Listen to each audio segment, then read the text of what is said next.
ઉપલેટા નગરપાલિકાની સામાન્ય સભામાં ભારે હોબાળો. સફાઈ અને ગટર મુદ્દે વોર્ડ નંબર 9ના સદસ્યના તંત્ર પર આકરા પ્રહાર. રાજકોટ જિલ્લાની ઉપલેટા નગરપાલિકાની જનરલ બોર્ડની મીટિંગમાં આજે ભારે ગરમાવો જોવા મળ્યો હતો. છેલ્લા ઘણા સમયથી વોર્ડ નંબર 9માં સફાઈ અને ગટરની ગંભીર સમસ્યાઓ હોવા છતાં તંત્ર દ્વારા કોઈ નક્કર કામગીરી ન થતાં સ્થાનિક સદસ્યએ સત્તાધીશોને આડે હાથ લીધા હતા. વોર્ડ નંબર 9ના સદસ્ય ઇમરાન મિયા પીરઝાદા દ્વારા જનરલ બોર્ડની મીટિંગ દરમિયાન પોતાના વિસ્તારમાં સફાઈ અને ગટરના પ્રશ્નો ઉઠાવવામાં આવ્યા હતા.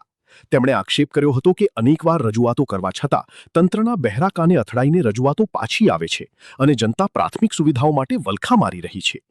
જ્યારે સદસ્યએ સફાઈના પ્રશ્ને જવાબ માંગ્યો ત્યારે તંત્ર તરફથી એવો લૂલો બચાવ કરવામાં આવ્યો હતો કે હાલ પૂરતો સ્ટાફ નથી, જેને કારણે સફાઈ કાર્ય નિયમિત થઈ શકતું નથી. તંત્રના આ જવાબથી સદસ્ય ઇમરાન મિયા લાલ ઘૂમ થઈ ગયા હતા અને તેમણે પાલિકા પ્રમુખ તેમજ ચીફ ઓફિસર સામે વેધક સવાલો કર્યા હતા. જો પાલિકા પાસે પૂરતો સ્ટાફ નથી તો કાગળ પર માણસોના નામે લાખો રૂપિયાનો પગાર કોને ચૂકવાય છે? શું સફાઈ કર્મચારીઓના નામે પાલિકામાં મોટો ભ્રષ્ટાચારનું કૌભાંડ ચાલી રહ્યું છે? એક તરફ કામ કરવા માટે માણસો નથી તેવું બહાનું કાઢવામાં આવે છે અને બીજી તરફ તિજોરીમાંથી લાખો રૂપિયા પગાર પેટે ઉધારવામાં આવે છે. આ વિરોધાભાસ જ ભ્રષ્ટાચારની ચાડી ખાય છે. સદસ્યના આકરા સવાલો અને ભ્રષ્ટાચારના સીધા આક્ષેપો સામે પાલિકાના જવાબદાર અધિકારીઓ અને સત્તાધીશોએ મૌન ધારણ કરી લીધું હતું. અંતે ઇમરાન મિયા પીરઝાદાએ આક્રમક વલણ અપનાવતા તંત્રને 5 દિવસની મુદ્દત આપી છે.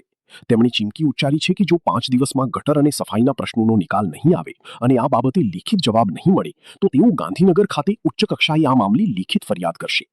હવે જોવાનું એ રહ્યું કે પાલિકા તંત્ર આ આકરા તીવર બાદ જાગે છે કે પછી વિવાદ વધુ વકરશે.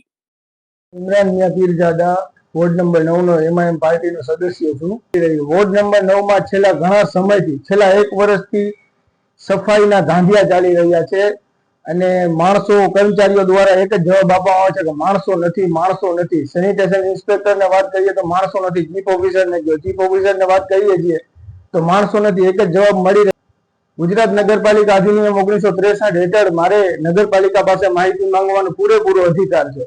તો એક જનતાના પ્રતિનિધિ તરીકે જો હું માહિતી માંગુ તો નગરપાલિકાએ મને માહિતી આપવી પડે તો માહિતી કેમ છુપાવવામાં આવે છે?